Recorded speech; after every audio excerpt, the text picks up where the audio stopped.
അസ്സലാമു അലൈക്കും. ഞാനിന്ന് പറയാൻ പോകുന്നത് തകർന്നിരിക്കുന്ന ഒരു മനുഷ്യൻ അവനെ അലട്ടുന്ന ഒരു പ്രശ്നത്തിന് മുൻപിൽ ഒരു പരിഹാരവുമില്ല എങ്കിൽ ഞാൻ ഈ പറയുന്ന കാര്യം എഴുതി സൂക്ഷിക്കുക. മുഹമ്മദ് നബി സല്ലല്ലാഹു അലൈഹി വസല്ലമ തങ്ങൾ പറയുകയുണ്ടായി, ബിസ്മി കൊണ്ട് തുടങ്ങുന്ന ഒരു ദുആയും ഒരിക്കലും നഷ്ടപ്പെടുത്തി കളയില്ല എന്ന്. എന്തെങ്കിലും ഒരു വിഷമഘട്ടം നിങ്ങളുടെ ജീവിതത്തിൽ വന്നാൽ ബിസ്മിയെ 12,000 തവണ ഓതുകയും ഓരോ 1000-ന് ശേഷവും 2 റക്അത്ത് വീതം നിസ്കരിച്ച് സ്വലാത്തും ഓതി പ്രാർത്ഥിക്കുന്ന പ്രാർത്ഥനയും ആഗ്രഹവും തീർച്ചയായും നിറവേറും.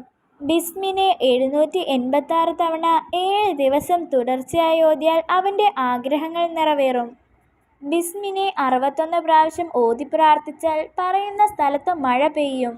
ബിസ്മിനെ 35 പ്രാവശ്യം പേപ്പറിൽ എഴുതി വീട്ടിലോ കടയിലോ തൂക്കിയാൽ അവിടെ ജിന്നും പിശാചും അടുക്കുകയില്ല. വ്യാപാരത്തിൽ ഐശ്വര്യവും നന്മകളും ഉണ്ടാകും.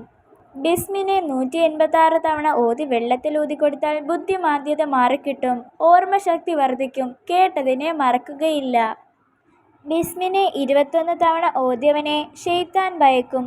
കളവ്, അകാല മരണം ഇവ ഒന്നും അവനെ ബാധിക്കില്ല. ഇൻഷാ അല്ലാഹ് നമ്മുടെ എല്ലാവരുടെയും എല്ലാ ആഗ്രഹങ്ങളും ഉദ്ദേശങ്ങളും അല്ലാഹു തആല നടത്തി തരുമാറാകട്ടെ. ആമീൻ യാ റബ്ബൽ ആലമീൻ. അസ്സലാമു അലൈക്കും.